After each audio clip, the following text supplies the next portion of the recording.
أخذ الحق حرفة.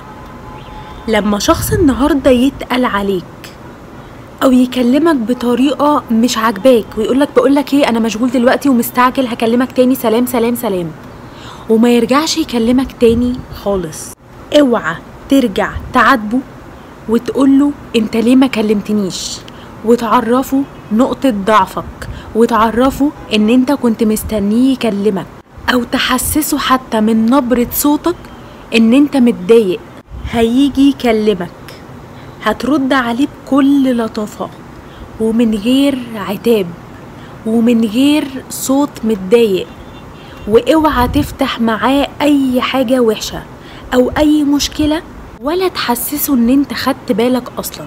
في الوقت ده هو بيسأل نفسه تساؤلات كتير، انت كده سبته لدماغه، ده اول حاجة. واستنى الموضوع يتنسي ويعرف ان انت مش في بالك، ولما تيجوا في اي وقت تتكلموا قوله طب انا هقفل عشان صحابي جم وهكلمك تاني اول ما اروح.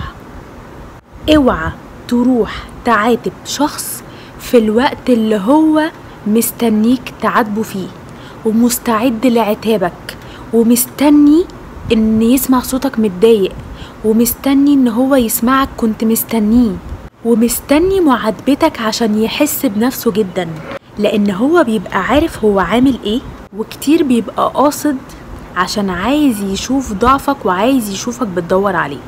فاوعى تعاتبه وهو مستنيك تعاتبه، لان ده هيطمنه وهيريحه وهيبقى عارف نقطة ضعفك اللي هيستخدمها بعد كده كتير. ما تتضايقش من حاجة في الوقت اللي هو مستني منك تتضايق فيها، استنى الوقت المناسب واعمل انت الفعل وهو يكون رد الفعل.